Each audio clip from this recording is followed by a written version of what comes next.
नमस्कार साथियों, आज हम बात करने वाले हैं डेंडर डैन के सीजन 2 के एपिसोड नंबर 2 की, जिसका नाम होता है द ईवल आई। पिछला एपिसोड कंटिन्यू होते हुए अभी ओकरुन जीजी को मारने पड़ता है, लेकिन ओकरुन अभी जीजी को तो नहीं बल्कि खुद का ही मुंह चीरने लगता है। जीजी उसे रोकने की कोशिश करता है, लेकिन ओकरुन अभी उस पर ही उल्टा घूंसा मार देता है और वहां पड़े कटर को अपने मारने जाता है। जीजी फिर उसे रोकता है और देखता है कि क्या हो रहा है इन्हें।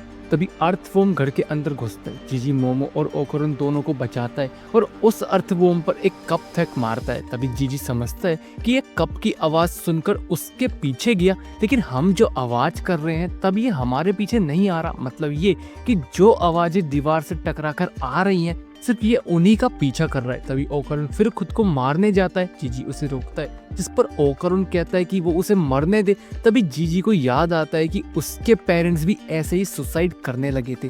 तब उसने एक कटर से उनकी रस्सी काटी थी और उस वक्त उसके पेरेंट्स का भी यही कहना था कि उसे वो मरने दे। जीजी अभी समझ नहीं पाता कि आखिर चल क्या रहा है। तभी मोमो भी खुद को मारने जाती है, लेकिन कटर अभी ग्रैनी के नेकलेस पर लग जाता है, इसलिए मोमो को कुछ नहीं होता। जीजी अभी फटाफट मोमो और ओकरुन के हाथ बांध देता है, लेकिन उसे अभी भी नहीं समझ आता कि ये चल क्या रहा है। ग्रैनी अभी बताती है कि अर्थवॉर्म साइकिक वेव्स निकाल रहा है ताकि घर के अंदर के सारे लोग सुसाइड कमिट कर ले। जीजी समझता है कि मतलब इसलिए उसके पेरेंट्स सुसाइड कमिट कर रहे थे, लेकिन इसका असर जीजी पर क्यों नहीं हो रहा, जिस पर ग्रैनी कहती है कि अभी तक नहीं समझ पाया क्या वो। तभी मोमो वहाँ पड़े कांच से जीजी पर हमला कर देती है। जीजी बाहर जाकर गिरता है और देखता है कि अभी उसे ही इन सबको बचाना पड़ेगा, इसलिए अभी इन तीनों को ले वो भागने लगता है। लेकिन भागते भागते जीजी अभी अपना बैलेंस खो देता है और गिर जाता है, क्योंकि ऑलरेडी अर्थवॉर्म इनके पीछे पड़ा हुआ है। मोमो और ओकरुन अभी फिर सुसाइड करने जाते हैं। जीजी फिर उन्हें आकर रोकता है, लेकिन अर्थवॉर्म भी अभी इनके सामने आ जाता है। तभी एक स्पिरिट अर्थवॉर्म और उनके बीच आता है और इसके आने की वजह से मोमो और ओकरुन भी अभी अपने होश में वापस आ जाते हैं। दोनों इसी स्पिरिट को थैंक्स करते हैं, लेकिन जैसे ही वो उसका मुंह देखते हैं वो डर जाते हैं। ग्रैनी कहती है कि वो इसकी आंखों को ना देखे, ये ईवल आई है, ये लोगों को सुसाइड करने पर मजबूर कर देती है। मोमो समझती है कि मतलब सेम जैसे अर्थवॉर्म कर रहा था। ग्रैनी बताती है कि अर्थवॉर्म की साइकिक वेव्स और इस ईवल आई का कर्स एक दूसरे को कैंसिल कर रहा है। मोमो को तो समझ नहीं आता कि चल क्या रहा है, लेकिन अभी ये अर्थवॉर्म हिल नहीं रहा, इसलिए अभी ओकरुन इसको खत्म कर दे जाकर। इसलिए ओकरुन अभी ट्रांसफॉर्म हो फुल थ्रोटल यूज करता है और अर्थवॉर्म का सर अलग कर देता है, लेकिन फिर भी वो अर्थवॉर्म एक और नया सर उगा लेता है। अर्थवॉर्म अभी फिर तीनों के पीछे पड़ जाता है। तीनों भागते हैं। ग्रैनी जीजी से मना करती है कि वो उस ईवल आई की आंखों में ना देखे, लेकिन ईवल आई अभी जीजी के सामने आ जाता है और जीजी को अभी कुछ दिखाई देता है, एक खाली घर जिसकी खिड़की में से एक बच्चा बाहर खेल रहे कुछ बच्चों को देख रहा होता है और वो देख रहा होता है कि ये खेल रहे हैं, वो भी खेलना चाहता है। दिन से रात हो जाती है पर वो बच्चा अभी भी उसी घर में पड़ा होता है। समय आता है अभी बलि देने का और अभी उस बच्चे की बलि दी जाती है और उसे जिंदा छोड़ दिया जाता है जलने के लिए। लेकिन उस बच्चे के दिल में एक ख्वाहिश अभी रह जाती है कि उससे भी उन बच्चों के साथ खेलना था। अभी उस बच्चे की आंखें खुलती है, वो देखता है कि वो एक घर में है जहाँ उसके सामने एक फैमिली खाना खा रही होती है, लेकिन उस बच्चे के यहाँ आते ही उस परिवार के पेरेंट्स मर जाते हैं। कुछ वक्त बाद वहाँ और भी लोग रहने आते हैं, लेकिन फिर वही कहानी होती है, घर के बच्चे को छोड़कर माँ बाप सुसाइड कर लेते हैं।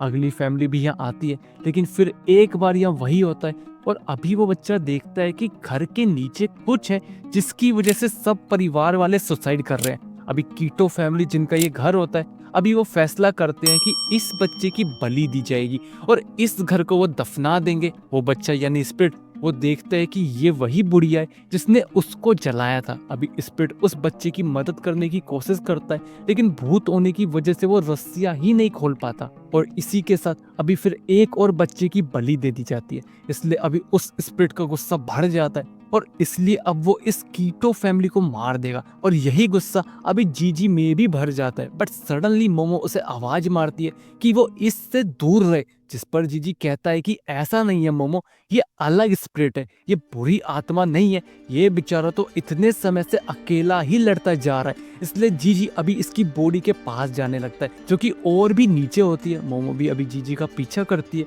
और देखती है कि जितना वो नीचे जाते जा रहे हैं उतने यहाँ घर पुराने होते जा रहे हैं। जीजी अभी भागता है और कहता है कि अब वो स्पिरिट फिक्र ना करे, वो उसे आजाद कर देगा। जीजी अभी उस बंद घर तक पहुंचता है और उसे खोलता है और एक कंकाल को अपने सामने देखता है। जीजी देखता है कि ये वही बच्चा है जो बेचारा इतने सालों से यहाँ फंसा हुआ था। ग्रैनी जीजी को रोकने की कोशिश करती है कि वो ज्यादा हीरो ना बने, ये एक योकाई है जो लोगों को सुसाइड करवाता है। जीजी कहता है कि नहीं, गलत, ये भी हमारे जैसा है। तभी अचानक तीनों गिर जाते हैं। अर्थवॉर्म अपनी साइकिक वेव्स को बढ़ाता है और एक चिपचिपा पदार्थ छोड़ता है, सब उसमें चिपकने लगते हैं। मोमो कहती है कि अब ग्रैनी का लक क्यों नहीं काम कर रहा, जिस पर वो कहती है कि उसका लक सिर्फ उसके लिए ही काम करता है और शायद हो सकता है कि उसका गुड लक दुश्मन के पास चला गया। मोमो देखती है कि ओकरुन कहाँ चला गया।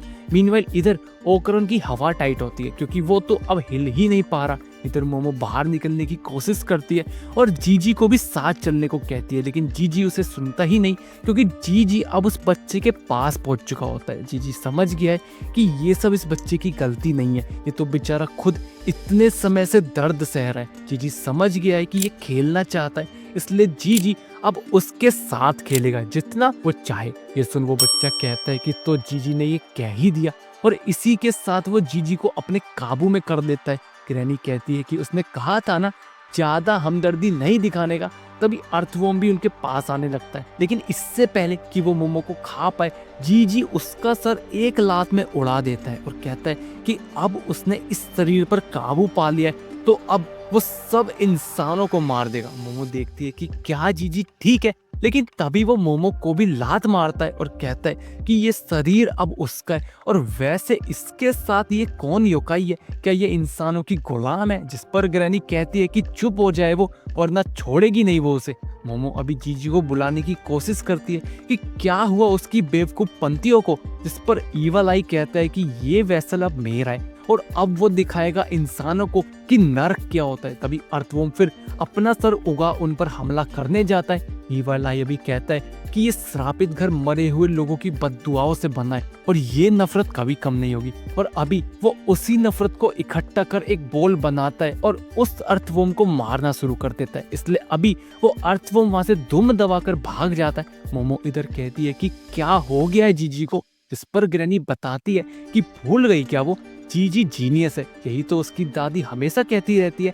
इसलिए जीजी की स्पिरिचुअल पावर काफी ज्यादा है और इसी वजह से ईवल आई ने जीजी को टारगेट किया।